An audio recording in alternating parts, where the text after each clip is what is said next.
မင်္ဂလာပါခင်ဗျာဘုရားတရားတော်များနဲ့950ဇန်နိပတ်တော်များ channel မှာကြိုဆိုပါနဲ့ယနေ့မှာတော့ဇန်နိပတ်တော်ထဲကအကျိုးရှိသောဇတ်တော်တစ်ပုဒ်ခုတင်ဆက်သွားမှာဖြစ်ပါတယ်ဇတ်တော်ရဲ့နာမည်ကဆူလတေတီဇတ်ဖြစ်ပါတယ်ဆူလတေတီဇတ်မဟာပန်ဆူလာပန်တို့မထေတော်အကြောင်းကျွဲ့တွေကိုအရင်ပြု၍လေးလအတွင်း၌ငွေ2သိန်းကျွဲ့သောတထေအကြောင်းပြစ္ဆုတ်တာဝတ္ထုနတ်နှင့်တကွာတော်လူကိုဆုံးမတော်မူတတ်တော်မြတ်စွာဘုရားသည်အပကေနပိမေတာဝိအစရှိသောဂါထာဖို့ဖြင့်တန်ဆာဆင်အပ်တော်ဤဓမ္မဒေသနာကိုရာဇဂျူပီကိုအမိပြု၍ရီဝခဤအံဘဝန်ကျောင်း၌နေတော်မူစဉ်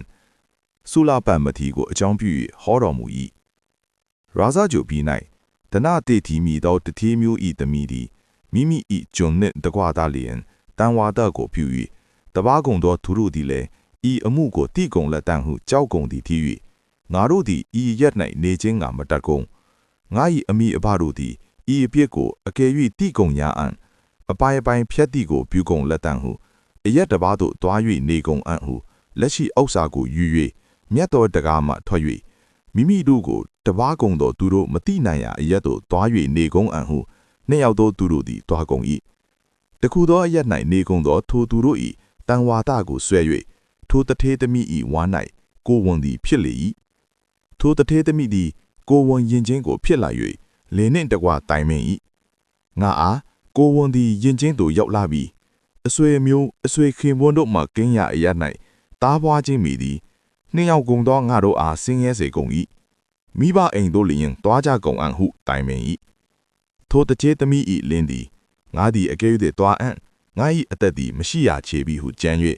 ယနေ့တွားအံ့နက်ဖြန်တွားအံ့ဟုနေ့တို့ကိုလွန်စေ၏ထိုတထေသမီးသည်ကြံ၏ဤယောက်ျားသည်မိမိ၏အဖြစ်ကြီးသည့်ဤအဖြစ်ကြောင့်တွားအံ့သောငါမဝန့်မိဘတို့မြည်သည်သားသမီး၌စင်စစ်စည်းဝါးကိုသာအလိုရှိကုန်၏ဤယောက်ျားသည်တွားသည်လည်းဖြစ်စေမတွားသည်လည်းဖြစ်စေငါသည်တွားအံ့သောငါတင်းဤဟုကြံ၏ကြံပြီးထိုတထေသမီးသည်ထိုအိမ်မှထွက်လက်တော်အိမ်ဤအထုံးအဆောင်တို့ကိုတုံမီ၍မိဘအိမ်သို့တွားသည့်ဤအဖြစ်ကိုအိမ်နီးချင်းတို့အားမှားကြားခဲ့၍ခရီးသို့တွားလေ၏ထို့နောက်ယောက်ျားသည်အိမ်ဖို့လာလက်သည်ရှိသောထိုမိန်းမကိုမမြင်မှု၍အိမ်နီးချင်းတို့ကိုမေး၍မိဘအိမ်သို့တွားလေ၏ဟုဆိုကုန်၏ထိုစကားကိုကြား၍လင်းစွာအစဉ်လိုက်၍ခရီးအကြား၌မိလေ၏ထိုမိန်းမ၏လည်းထိုခရီးအကြား၌ပင်လျင်တားပွားခြင်းသည်ဖြစ်လေ၏ထိုယောက်ျားသည်ရှင်မဤအမှုသည်အဘယ်အမှုနည်းဟုမေး၏အရှင်တယောက်သောသားသည်ဖွာ၏ဟုဆို၏ယခုအခါအဘယ်ကိုပြုကုန်အံ့နည်းဟုမေး၏အကျဉ်သားပွားခြင်း၏အကျိုးငါတို့မိဘအိမ်သို့တွားရတာ၏ငါအားထိုသားပွားခြင်းအမှုသည်ခရီးအကြား၌လျင်ပြီးလေ၏ထိုရက်သို့တွား၍အဘယ်မူကုန်အံ့နည်းပြန်ကုန်အံ့ဟုနှစ်ယောက်ကုန်သောသူတို့သည်တူသောစိတ်ရှိကုန်သည်ဖြစ်၍ပြန်ကုန်၏ထိုတငယ်လေးလည်းခရီးအကြား၌ဖွာသည်၏အဖြစ်ကြောင့်ရှေ့ဥစွာဖွာသောတငယ်ကိုမဟာပန္တကဟုသောအမည်ကိုပြု၍နောက်ဖွာသောတငယ်ကိုဆူလာပန္တကဟုသောအမည်ကိုမိကုန်၏နှစ်ယောက်ဖြစ်ကုန်သောထိုသူငယ်တို့ကိုယူ၍မိမိတို့၏အိမ်သို့သားလျင်တွားကုန်၏ထိုအရပ်၌နေကုန်သောသူငယ်တို့တွင်ဤမဟာပန္တကသူငယ်သည်တပါးကုန်သောသူငယ်တို့သည်ပထွေးဟု၍၎င်းပကြီးဟု၍၎င်းအဘိုးဟု၍၎င်းအဘွားဟု၍၎င်းဆိုကြကုန်၏ထိုစကားကိုကြား၍အမိကိုမေး၏မိခင်တပါးကုန်သောသူငယ်တို့သည်ပထွေးဟု၍၎င်းပကြီးဟု၍၎င်းအဘိုးဟု၍၎င်းအဘွားဟု၍၎င်းဆိုကြကုန်၏ငါတို့အားအဆွေမျိုးတို့သည်မရှိပါကုန်သလောဟုမေး၏အမောင်ဤအရက်၌တင်တို့၏အမျိုးတို့သည်မရှိကုန်ရာဇဂရုံဘီ၌ကဒနတေတိမီသောတထေးသည်တင့်၏အဘိုးသည်ထိုရာဇဂရုံဘီ၌အမောင်တို့၏များစွာကုန်သောအဆွေအမျိုးတို့သည်ရှိကုန်၏ဟုဆို၏မိခင်အဘဲကြောင့်ရာဇဂရုံဘီတို့မတွားကုန်သည်ဟုဆို၏မိခင်ငါတို့သည်တွားကုန်အံ့ဟုဆို၏ထိုတထေးသမီးသည်မိမိ၏မတွားသောအကြောင်းကိုတားအားမဆိုမှု၍တားသည်အဖန်တလဲလဲဆိုလက်တော်လင်းကိုဆို၏အရှင်ဤသူငယ်တို့သည်အလွန်ညှင်းဆဲကုန်၏အမိအဘတို့သည်မြင်ကုန်၍ငါတို့အသားကိုစားကုန်လက်တံလောလာသည့်သူငယ်တို့အားအဘိုးအိမ်ကိုပြကုန်အံ့ဟုဆို၏ငါသည်မျက်မှောက်သွားခြင်းကမတက်ကောင်းသင်ကိုကသင်၏အဘအိမ်သို့ဆောင်အံ့ဟုဆို၏အရှင် ကောင်းပြီတစုံတစ်ခုသောအကြောင်းဖြင့်သူငယ်တို့အားအဘိုးအိမ်ကိုလျင်ပြခြင်းသည်တင့်၏ဟုဆို၍နှစ်ယောက်ကုန်သောမိဘတို့သည်သူငယ်တို့ကိုခေါ်ဆောင်၍ရာဇဂရုံပြည်သို့ရောက်သောမြို့တကားဝယ်တခုသောဇယ၌သူငယ်တို့၏အမိသည်နှစ်ယောက်ကုန်သောသူငယ်တို့ကိုခေါ်၍လာသည့်အဖြစ်ကိုမိဘတို့အားကြားစေ၏ထိုမိဘတို့သည်ထိုသတင်းစကားကိုကြားကုန်၍တန်တရာ၌ကျင်လည်ကုန်သောသူတို့အားသားသမီးမဖြစ်ဘူးသောသူမည်သည်မရှိငါတို့အားထိုသူတို့သည်ကြီးသောအပြစ်ကိုပြုကုန်၏ထိုသူတို့သည်ငါတို့၏မျက်စိမြင်ရာအရ၌တီးခြင်းကမတက်ကောင်းကုန်ဤမြသောဥစ္စာကိုယူ၍နှစ်ယောက်ကုန်သောသူတို့သည်ချမ်းသာရာအရသို့တွား၍အသက်မွေးစေကုန်သူငယ်တို့ကိုကဤအိမ်တို့သာလျှင်ပို့လာစေဟုဆို၏တထေးသမီးသည်မိဘတို့ပို့လာစေသောဥစ္စာကိုယူ၍သူငယ်တို့ကိုလာကုန်သောတမန်တို့သည်လက်၌လျှင်ပေးလိုက်၍ပို့လေစေ၏သူငယ်တို့သည်အဘိုးအိမ်၌ကြီးကုန်၏ထိုနှစ်ယောက်ကုန်သောသူတို့တွင်ဇူလပန်တကသည်အလွန်ငယ်၏မဟာပန်တကသည်တမူကားအဘိုးနှင့်တကွမြတ်စွာဘုရား၏တရားတော်ကိုနာအံ့တော်ငါလိုက်၏ထိုမဟာပန်တကသည်အမြဲမြတ်စွာဘုရား၏မျက်မှောက်တော်မှတရားနာစဉ်ယဟန်ပြုအံ့တော်ငါစိတ်သည်ညွတ်၏ထိုမဟာပန်တကသည်အဘိုးကိုဆို၏အဘိုးငါသည်အကယ်၍ခွင့်လွတ်ငါအံ့အကျွန်ုပ်သည်ယဟန်ပြုအံ့ဟုဆို၏ငါမြေအဘယ်သို့ဆိုသနည်းငါသည်တင့်၏ယဟန်ပြုခြင်းကိုလျင်အဘဲကြောင့်မနှက်သက်သုံးမည်ငါသည်အလုံးစုံသောလူ၏လျင်ယဟန်ပြုခြင်းကိုနှစ်သက်သာလျင်သည်ငါမြေအကယ်၍တတ်နိုင်ညာအံ့ယဟန်ပြုလေလောဟုခွင့်လွတ်၍မြတ်စွာဘုရားအထံသို့တွားလေ၏တပင်ညူမြတ်စွာဘုရားသည်တထေးကြီးတင်သည်သူငယ်တို့ကိုရသလောဟုမိန့်တော်မူ၏အရှင်ဘုရားအော်ရခဲ့၏ဤသူငယ်သည်အကျွန်ုပ်၏မြေးသည်အရှင်ဘုရားတို့အထံ၌ယဟန်ပြုအံ့ဟုလျှောက်၏မြတ်စွာဘုရားသည်တပေါင်းသောပင်တပတုတင်ဆောက်တည်သောယဟန်ကိုဤသူငယ်ကိုယဟန်ပြုလေလောဟုစေတော်မူ၏မထေးသည်မဟာပန္တကအားတဆတင်စကကမ္မထံကိုတင်၍ရှင်ပြု၏ထိုမဟာပန္တကသည်များစွာသောမြတ်စွာဘုရားပါဠိတော်ကိုတင်၍အနှစ်20ပြည့်လတ်သောပြင်စင်အဖြစ်သို့ရောက်ပြီဖြစ်သည်အတင်းအားဖြင့်နှလုံးသွင်းခြင်းကိုပြုသဖြင့်အရဟတဖို့သို့ရောက်လေ၏ထိုမဟာပန္တကမထေသည်ဇယံချမ်းသာဖြင့်၎င်းမချမ်းသာဖြင့်၎င်းဖိုချမ်းသာဖြင့်၎င်းလွန်စေလျက်ဤချမ်းသာကိုဆုလပန္တကအားပေးခြင်းငါတကောင်းအံ့လောဟုကြံ၏ထိုနောက်မှအဖိုးဖြင့်သောတထေးကြီးအထံသို့တွား၍တထေးကြီးသင်တို့သည်အကယ်၍ခွင့်လွတ်ကုန်အံ့ဆုလပန္တကဟုံရှင်ပြုကုန်အံ့ဟုဆို၏အရှင်ဖျားရှင်ပြုကုန်လောဟုဆို၏မထေသည်ဆုလပန္တကတငယ်ကိုရှင်ပြုစေ၍10ပါးကုန်သောတီလာတို့၌တည်စေ၏ဆုလပန္တကတာမဏေသည်ယဟန်ပြုလျင်နုနေသောပညာရှိ၏ထိုဆုလပန်မထေသည်ကတ္တပမြတ်စွာဘုရားလက်ထက်၌ယဟန်ပညာရှိဖြစ်၍နုနေသောပညာရှိသောယဟန်တစ်ပါး၏ပါဠိတော်ကိုသင်သောကာလ၌ပြည့်လျက်ပြု၍ကစားဘူး၏ထိုပါဠိတော်ကိုသင်သောယဟန်သည်ပြည့်လျက်ပြုခြင်းကြောင့်ရှက်သည်ဖြစ်၍ပါဠိသင်ခြင်းတရက်စရဲခြင်းကိုမပြုထိုကံကြောင့်ဆုလပန်သည်ယဟန်ပြု၍လျင်နုနေသောပညာရှိသည်ဖြစ်၏သင်တိုင်းသောပုတ်သည်အထတ်ပုတ်ကိုသင်သောပြောက်၏ဂါထာကိုသင်ခြင်းကလုံးလာပြုစဉ်လေးလတို့သည်လွန်ကုန်၏ထိုအခါဆုလပန်ကိုမဟာပန်သည်သင်သည်ဤသာသနာတော်၌မထိုက်သောသူသည်လေးလစဉ်တဂါထာကိုတော်လည်းသင်ခြင်းကမတတ်နိုင်သင်သည်ယဟန်ကိစ္စကိုအဘယ်မှအပီးသို့ရောက်စေနိုင်အံ့နီဤမှထွတ်လေလောဟုဆို၍ကြောင်းမှနင်းထုတ်၏ဆုလပန်သည်ဖျားသာသနာတော်၌ချစ်သဖြင့်လူဤအထစ်ကိုမတောင့်တာထိုအခါ၌လည်းမဟာပန်သည်စွန့်ညွန်ယဟန်သည်၏အဘေယမင်းသားသည်မွေးမြူအပ်သောជីဝကသည်မြောက်စွာသောပန်းနံသားကိုယူ၍မိမိ၏အံဘဝန်ကျောင်းတော်သို့တွားပြီးဖျားကိုပူဇော်လျက်တရားနာ၍နေရာမှထ၍မြတ်စွာဘုရားကိုရှိခိုး၍မဟာပန်သို့ကပ်၍အရှင်ဖျားမြတ်စွာဘုရားအထံတော်၌ယဟန်သည်အဘယ်မျှရှိကုန်သနည်းဟုမေးလျှောက်၏တည်င်းသည်900အတိုင်းရှိကုန်၏ဟုဆို၏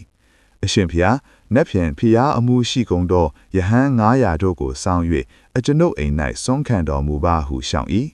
တည်င်းသည်ဆုလပန်မီသောယဟန်သည်နွနေသောပညာရှိ၏မသက်သောတရားရှိ၏ ထိုဆူလပန်ကိုထား၍ကျွင်းသောယဟန်တို့အားဖိတ်ချင်းကိုဝန်ခံ၏ဟုမဟာပန်ထေသည်ဆို၏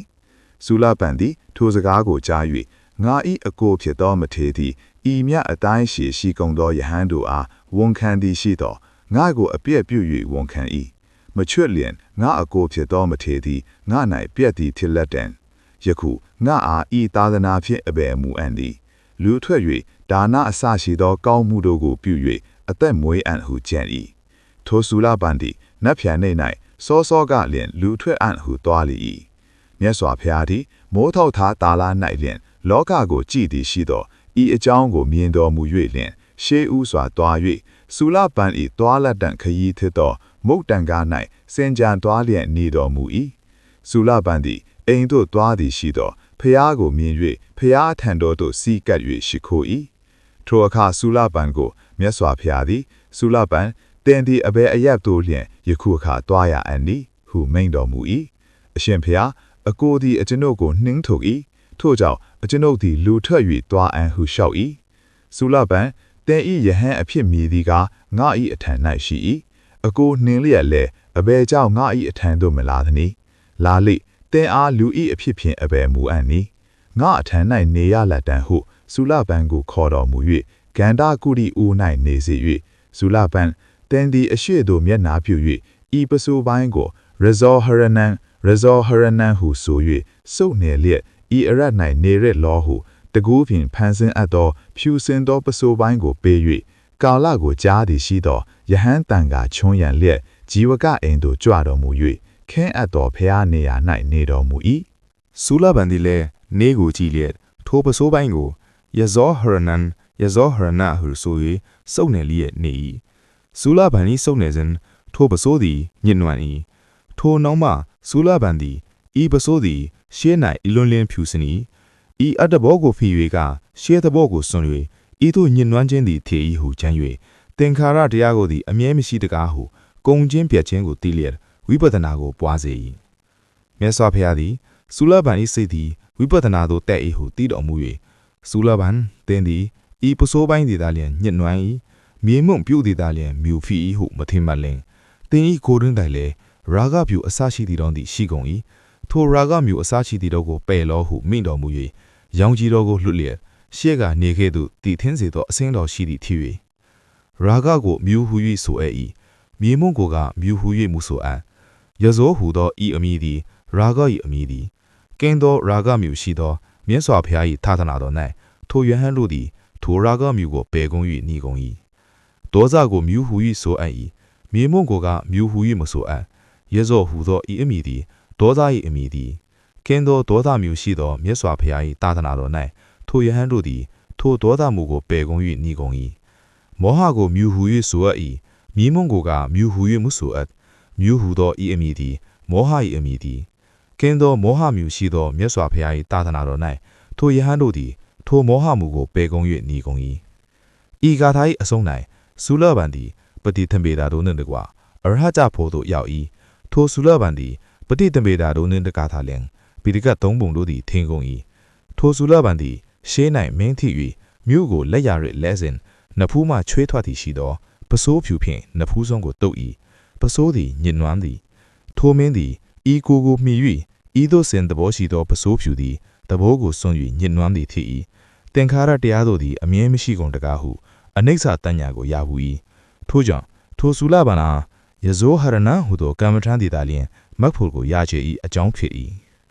အဖေမင်းသည်မွေးမြူအပ်သောဇီဝကသည်လည်းမြတ်စွာဘုရားအားရေစက်ကိုကတ်၏မြတ်စွာဘုရားလည်းဇီဝကကျောင်း၌ယဟန်မရှိသလားဟုဆို၍လက်ဖြင့်တပိတ်ကိုပိတ်၏မဟာဗန္သည်ဖုံးတော်ကြီးသောအရှင်ဘုရားကျောင်း၌ယဟန်မရှိဟုလောက်၏မြတ်စွာဘုရားသည်ဇီဝကယဟန်ရှိသေး၏ဟုမိန့်တော်မူ၏ဇီဝကသည်ထိုသောတပီကအချင်းယောက်ျားသွားတကြိချေ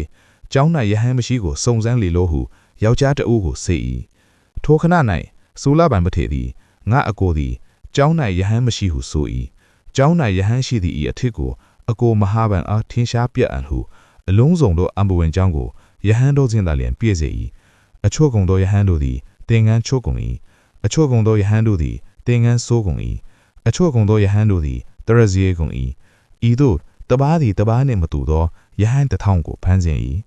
မင်းချင်းယောက်ျားသည်မြောင်းစွာကုန်သောယဟန်တို့ကိုမြင်၍ပြန်ခေး၍အရှင်အလုံးစုံသောအံဘဝင်ကြောင်းသည်ယဟန်တို့ဖြင့်ပြီ၏ဟုဇီဝကအားကြား၏ဆူလဗံမထေသည်လည်းထိုအတူသားလျင်ကိုတထောင်ဖန်ဆင်း၍စွန်းစားသည့်ကာလကိုကြားသည့်တိုင်အောင်မွေးလော်ဝေသောအံဘဝင်ကြောင်း၌နေ၏ထိုအခါမြတ်စွာဘုရားသည်မင်းချင်းယောက်ျားကိုကြောင်းသို့တွား၍ဆူလဗံမိသောယဟန်ကိုဖျားခေါ်တော်မူ၏ဟုဆိုလေလောဟုမိန့်တော်မူ၏မင်းချင်းယောက်ျားသည်တွား၍ဖျားမိန့်တော်မူတိုင်းဆိုသည်ရှိသောငါဆူလဗံဟုခံတွင်တထောင်မြတ်၏မင်းချင်းယောက်ျားသည်လာလက်၍အရှင်ဖျားအလုံးစုံသောယဟန်တို့သည်ဆူလဗံကြီးမြေကုန်တဲ့ဟုလောက်၏ထိုသောတပီကတွား၍အချင်းယဟန်သည်ရှေးဦးစွာငါဆူလဗံဟုဆို၏ထိုယဟန်၏လက်ကိုဆွဲကြလောကျင်သောယဟန်တို့သည်ကွဲကုန်လက်တော်ဟုမိန့်တော်မူ၏မင်းချင်းယောက်ျားသည်ဖျားမိန့်တော်မူတိုင်းပြု၏ထိုခဏလျင်တထောင်မြလောက်ကုန်သောယဟန်တို့သည်ကွဲကုန်၏ဆူလဗံမထေသည်မင်းချင်းယောက်ျားနှင့်တကွာလာ၏မြတ်စွာဘုရားသည်စုံဖွင့်ခြင်းကိစ္စပြီးလက်သည်ရှိသောဇီဝကဆူလဗံဤတပိတ်ကိုယူလောဤဆူလဗံသည်တင်အားတရားအနုမောဒနာပြုလက်တော်၏ဟုမိန့်တော်မူ၏ဇီဝကသည်ဖျားမိန့်တော်မူတိုင်းပြု၏ဆူလဗံမထေသည်ချင်းသွေပြောဟဲ့သူရဲရင်သောအဆန်ကိုမြော့ရပိဋကသုံးပုံကိုခြောက်ချားစေ၍အနုမောဒနာပြု၏မြတ်စွာဘုရားသည်နေရာမှထ၍ယဟန်တန်ကားချမ်းချမ်းလျက်ကြောင်းသူကြွတော်မူ၍ယဟန်တို့သည်ဝတ်ကိုပြုသည်ရှိသောနေရာမှထ၍ဂန္ဓကုတီတိုင်၌ရက်လျက်ယဟန်တန်ကားအားဖျားတို့၏အဆုံးအမကိုပေး၍ကမ္မထမ်းကိုဟော၍ယဟန်တန်ကားကိုလွတ်လိုက်၍အမွေးအကြိုင်ဖြင့်ထုံအပ်သောဂန္ဓကုတီသို့ဝင်၍လက်ရနှစ်ပါးဖြင့်ချင်းသည့်မင်း၏အိတ်ချင်းနှင့်တူသောလျောင်းချင်းကိုပြုတော်မူ၏ထိုနောက်မှညာချမ်းအခါတရားသဘွယ်၌ယဟန်တို့သည်ထိုမှဤမှစည်းဝေး၍နီသောကံပလာတင်းတင်ဖြင့်ရှံပိတကဲ့သို့နေကုန်၍မြတ်စွာဘုရား၏ကျေးဇူးတော်ကိုချီးမွမ်းကုန်၏ငါရှင်တို့မဟာပန်သည်ဆူလပန်၏အလိုကိုမသိသည်ဖြစ်၍လေးလာတို့ဖြင့်တကားထာကိုတင်ချင်းငါမတတ်နိုင်ဤဆူလပန်သည်နုံနေ၏ဟုကြောင်းမှနှင်ထုတ်၏မြတ်စွာဘုရားသည်တမူကားကိုတော်ဤအတုမရှိသောတရားမင်းဖြစ်တော်မူသောကြောင့်ဆူလပန်အားတကျင်းသားလင့်ဖြစ်သောစွမ်းဖြင့်သည်ဤအကြား၌ပဋိသင်္ဗီဒာနှင့်တကွအရဟတဖို့ကိုပေး၏ပိဋကသုံးပုံတို့သည်ပဋိသင်္ဗီဒာတို့နှင့်တကွသာလာကုန်၏ဖျားကိုတော်တို့ဤအားတော်မီသည်ဩကြီးမြတ်စွာတကားဟုမြတ်စွာဘုရားဤကျေးဇူးတော်ကိုချီးမွမ်းတော်၏ထိုအခါဖုံးတော်ကြီးလာသောမြတ်စွာဘုရားသည်တရားသဖြင့်၌ဤစကားဖြစ်ကြောင်းကိုတည်တော်မူ၍ယခုငါသွားခြင်းငါတင့်၏ဟုဖျားနေရာမှထတော်မူ၍အလွန်နီသောနှစ်ထပ်သောတင်းပိုင်ကိုဝတ်တော်မူ၍လျှက်စစ်နွယ်ကဲ့သို့ခါးပန်းကိုပန်းတော်မူ၍နီသောကံပလာညင့်တကွဖျားတင်ငန်းတော်ကြီးကိုယုံတော်မူ၍မွေးကြိုင်စွာသောဂန္ဓကုတီမှထွက်၍အမုံရစ်သောဆင်းမြက်ကဲ့သို့၎င်းချင်းသေးမင်းဤတင့်တယ်စွာသောထွက်သွားခြင်းဖြင့်ထွက်သွားသောချင်းသေးမင်းကဲ့သို့၎င်းအတုမရှိသောဖျားဤတင့်တယ်ခြင်းဖြင့်တရားသဖြင့်သို့ကြွတော်မူ၍တစားစင်အပ်သောမန္တအလယ်၌ကောင်းစာခင်းအပ်သောမြတ်သောဖျားနေရာတော်သို့တက်၍၆ထွယ်သောဖျားရောင်ကြီးတော်တို့ကိုလွတ်လျက်သမုဒ္ဒရာတဝမ်းလုံးကို၆ချားစီပြီးတည်းသို့၎င်းယူဂန်တုံတောင်ထိပ်၌တက်သစ်သောနေလူလင်ကဲ့သို့၎င်းနေရာအလယ်၌နေတော်မူ၏မြတ်စွာဘုရားသည်ကြွတော်မူသည်ရှိတော်ကားယဟန်တန်ဃာတို့သည်စကားကိုဖျက်၍စိတ်စိတ်နေ၏မြတ်စွာဘုရားသည်နူးညံ့သည်သာလျှင်ဖြစ်သောမေတ္တာစိတ်ဖြင့်ပရိသတ်ကိုကြည်တော်မူ၍ဤပရိသတ်သည်အလွန်လျင်တင့်တယ်၏တယောက်သောယဟန်၏လေလက်လုတ်ခြင်းသည်၎င်းခြေလုတ်ခြင်းသည်၎င်းချောင်းညံ့တန်သည်၎င်းခြေဆက်သောအတန်သည်၎င်းမရှိအလုံးစုံသောယဟန်တို့သည်လည်းဖျားအားယိုသေးခြင်းဖြင့်ယိုသေးကုန်သည်ဖြစ်၍ဖျားတကိုးတော်မှာကြောက်ကုန်းရှကားငါသည်အာယုကပတ်လုံးလေစကားမဆိုမှု၍နေကုန်သည်ရှိသောရှေးဥစွာစကားကိုဖြစ်စေ၍မဆိုကုန်လက်တံစကားပြောစေခြင်းဝိမည်သည်ကိုငါသည်သာလျင်တည်အပ်၏ငါသည်ရှေးဥစွာဆိုအံ့ဟုတာယာစွာသောမြမမင်း၏အတန်နှင့်တူသောအတန်တော်ဖြင့်ယဟန်တို့ကိုခေါ်တော်မူ၍ယဟန်တို့ယခုအခါ၌အဘယ်စကားဖြင့်စီးဝေးကုန်သနည်းကမ္မထာကိုစီးဖြန်းသည်၏အကြား၌ဖြစ်သောအဘယ်မည်သောစကားသည်တင်တို့အားအပီးသို့မရောက်သနည်းဟု မေးတော်မူ၏အရှင်ဖျား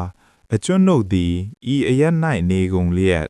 မတ်ဖို့ဤဖီလာဖြစ်သောတပါးသောစကားကိုမပြောပါကုန်အရှင်ဖျားတို့ဤသာလျင်ကျေးဇူးတော်ကို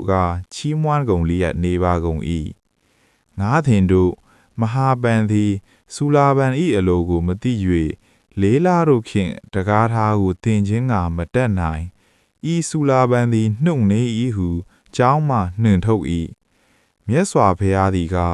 ကိုတော်ဤအတုမရှိသောတရားမင်းဖြစ်တော်မူသောကြောင့်တကြီးသားလျင်ဖြစ်သောစွမ်းပြင်သည်ဤအကြား၌ပဋိတံပီတာတို့နှင့်တကွ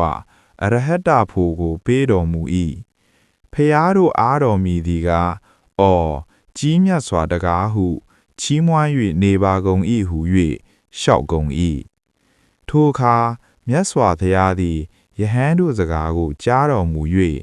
ယဟန်တို့ဆူလာပန်သည်ငါကိုမှီ၍ယခုရှေးဥစွာတရားတို့၌တရားတို့၏များမြတ်သည်၏အဖြစ်သို့သာရောက်သည်သားလျင်မဟုတ်သေးရှေး၌လည်းငါကိုမှီ၍စီးစိမ်တို့၌စီးစိမ်တို့၏များမြတ်သည်၏အဖြစ်သို့ရောက်ဘူးလေပြီဟုမိန့်တော်မူ၏ယဟန်တို့လည်းထိုအကြောင်းကိုထင်စွာဖြစ်စိမ်သောငါမြတ်စွာဘုရားကိုတောင်းပန်ကုန်၏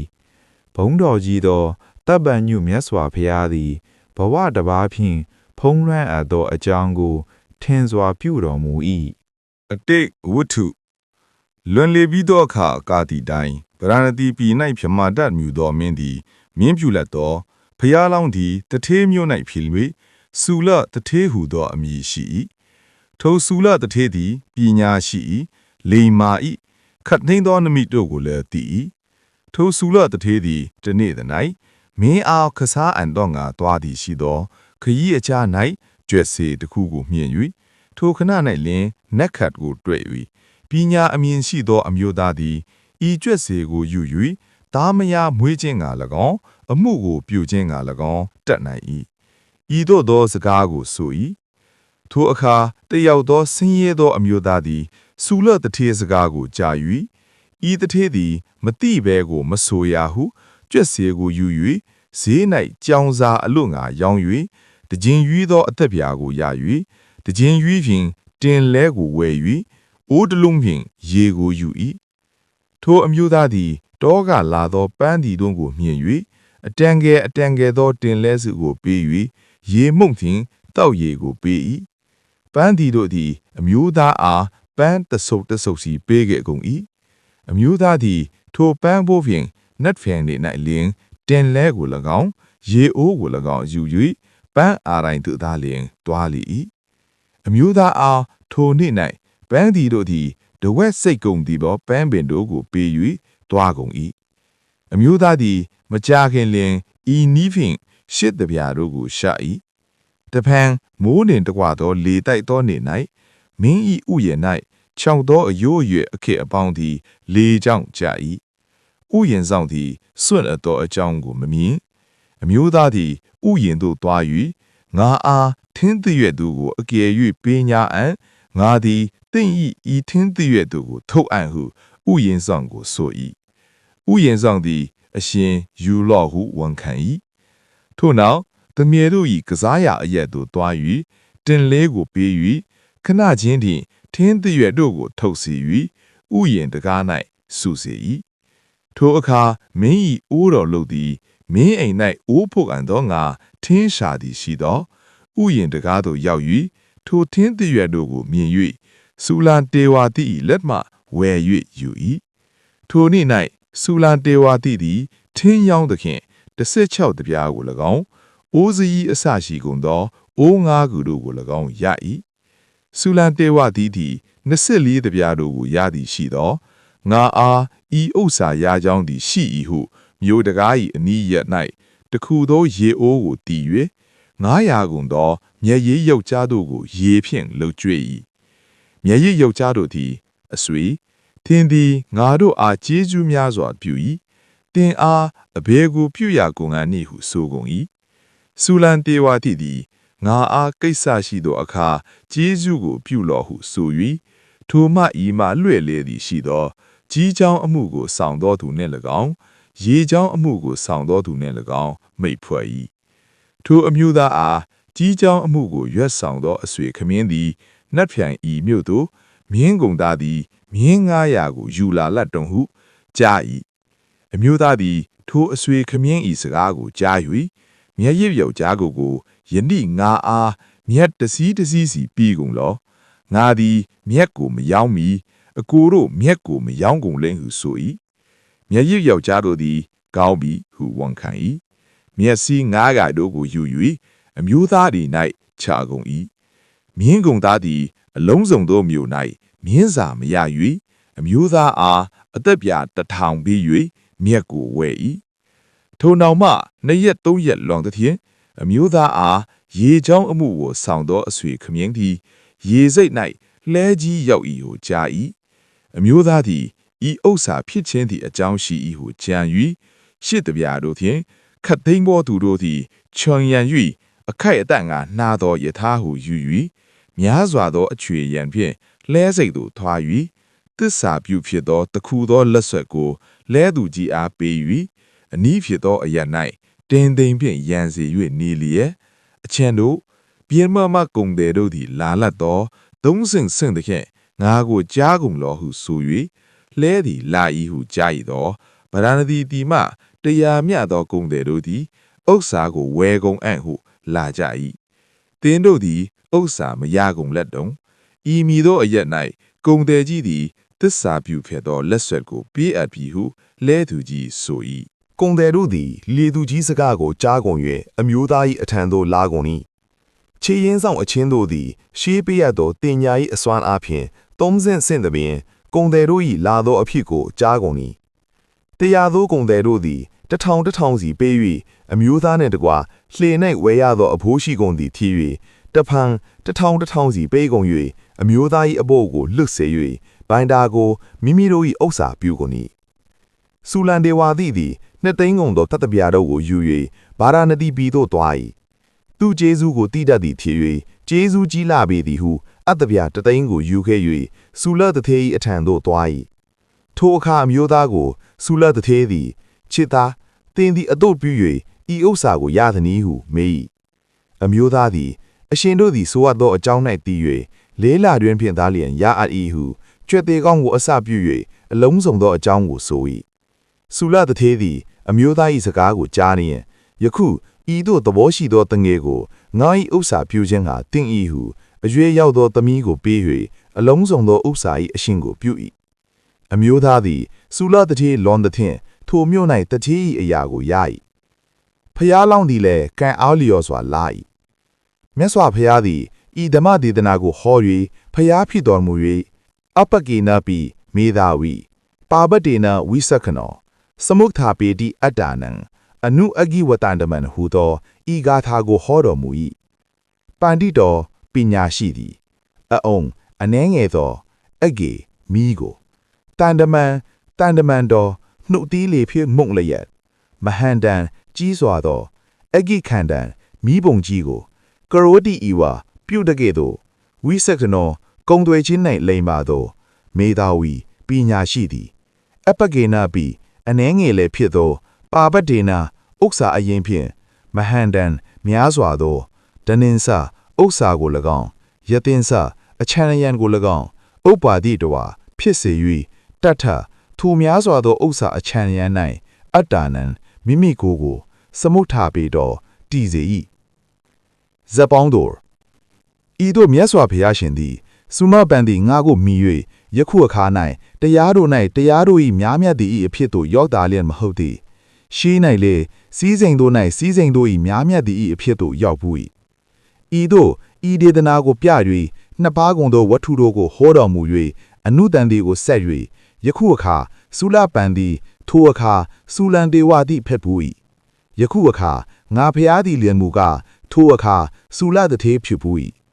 ဤသို့ဇပ်ကိုပေါင်းတော်မူလေ၏ကျွတ်သေးတကောင်အစင်းထောင်များမြောင်ကျွေဝရှာလေးခုမြောက်သောဆူလစစ်ထီဇတ်သည်ပြီး၏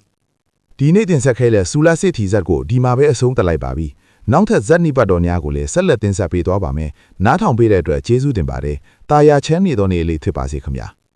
channel လေးကိုလည်း subscribe လုပ်ပြီး bell icon ကိုနှိပ်ထားပေးပါအောင်နော်နောက်ဗီဒီယိုမှာပြန်လည်ဆုံကြမယ်ကျေးဇူးတင်ပါတယ်